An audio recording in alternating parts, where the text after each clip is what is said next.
welcome back to my channel. I am so excited because today I am going to do my first makeup tutorial. I have been waiting to do one forever. Disclaimer, I am not a makeup artist. I am not a professional. I am just a makeup enthusiast hobbyist that is just obsessed with makeup. Today I'm going to do a typical everyday look I used to go to work with. And another thing, you're like, Alicia, you're in fitness. You wear makeup? Why, yes I do. Life's an audition. You never know who you're going to run into. So let's get to it. Hey, close up. Going in, where did it go? A little trial-sized version of Benefit's Pore Professional. Can we see? There it is. Placing it just on the center of my face, because this is where I get most oily. Then going in with the new Becca Shimmering Skin Perfector in Jaclyn Hill's collab Champagne Glow. It's a luminizing primer and it has a peachy gold tint to it, and it just adds great warmth to the skin and that luminosity that I love. Some people don't like that. They like to look matte. Not me. Not this girl. Even just that. See how it just... I feel like an angel. Now, in with the foundation. Today we're using a combination of two colors from Too Faced's Born This Way and what am I saying? Honey and Sand.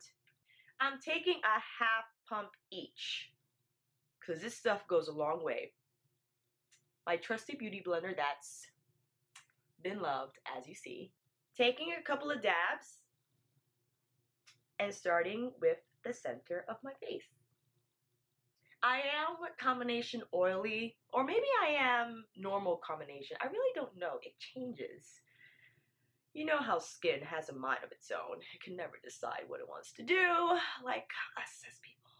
Getting in those crevices, getting on the ears, a little down the neck. I like to go in with a powder foundation down the neck.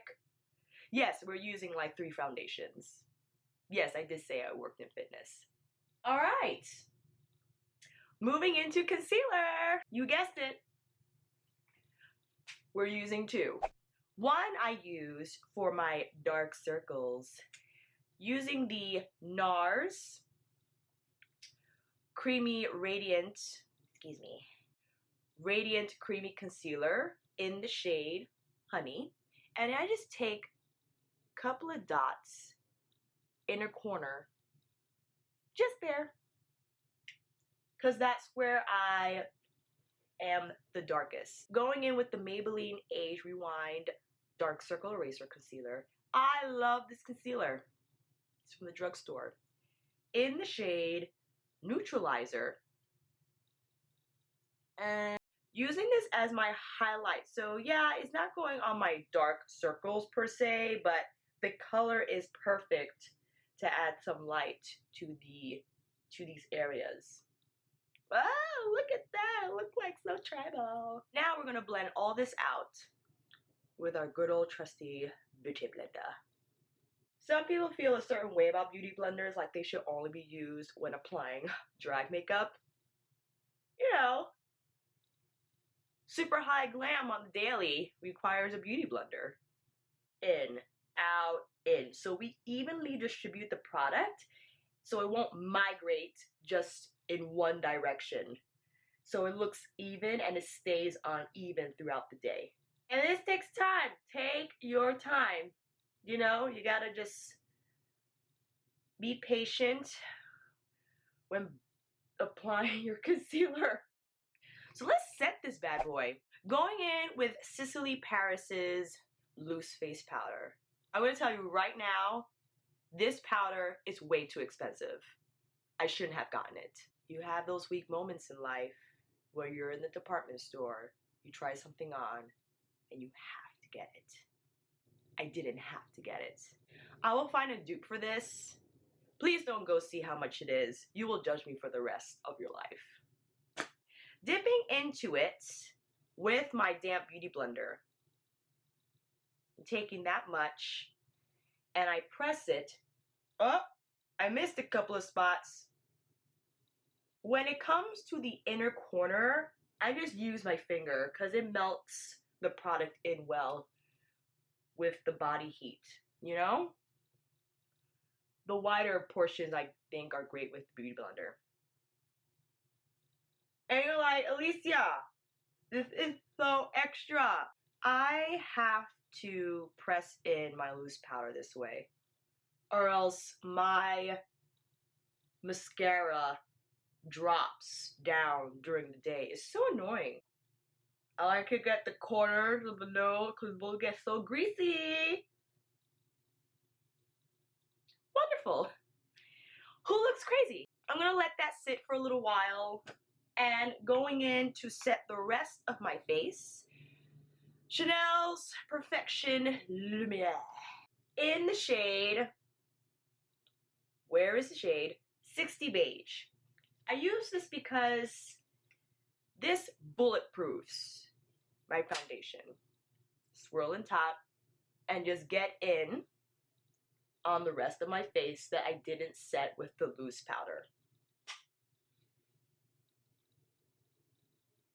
Using a Morphe E3 powder brush. And I know they discontinued this line. I'm mad about it too. But supposedly they're coming out with a new, improved, better line. So we'll see what that happens with that. And with the same brush, I just dust off the excess loose powder I applied prior. And I need to get like my sideburns because I bypass them and they don't get enough setting. And when I try to do my powder, contour, whatever, it is a mess. Wet n Wild contouring palette. This is like so good. And it was $6. Because it's not a super aggressive color, it gives you enough shade and definition to be light, I think appropriate for day. So I really love this shade. And we're going in with Dulce de Leche. Going in with my Luxie 512 contouring brush, lightly tapping in the contour shape. I just tap excess off my wrist, and then I go in high on my cheekbone. And I keep it super high so that the most of the product goes on, and then I bring it down. And then I start to brush up. Going up the temples of my forehead. I don't know if you guys experience this. One side comes out great, the other side is like, what happened? I guess because of my arm positioning when I apply it. It's just funny. Like, I feel like I'm doing the exact same thing I did on the other side. Always comes out looking a little janky. And I appreciate this contouring palette and shade because it's forgiving. So if you're not used to doing this on the daily and you don't want to mess it up, it's really light. So there's no like harsh depth of color that you can't buff out if you go in with it too hard. I think that's good. Then going in the sides of my nose. And with that, oh god, Kevyn Aucoin contouring brush. It's a smaller brush head, and I think it's perfect for the nose. Taking the same contouring color from the Wet n Wild palette, I'm gonna go like that. Very soft. I'm not really into nose contouring. I just do it so like my face looks cohesive.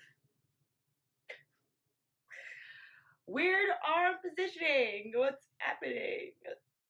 Down the side and then across the tip. After my contour, I usually either do a bronzer or I do like a warm tone blush. And I think I'm going to do warm tone blush. So with my Morphe M527, the Jaclyn Heel. Jaclyn Hill and Becca collab face palette.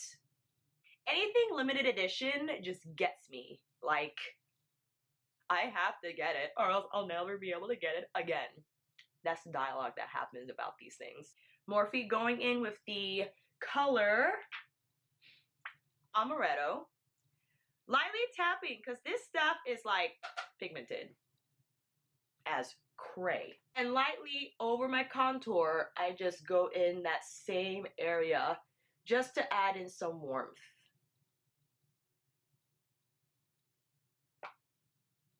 And my camera's dying. I'll be right back. Taking the Amaretto shade on the other side, just on that contour shade. Taking it to the tops of my tops.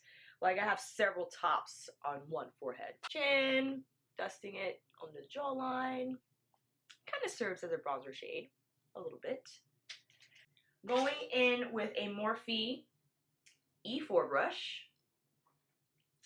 Tapping into the blush shade, which is Pamplemousse. Very lightly. This bad boy right here is like popping. Too much and it's a wrap.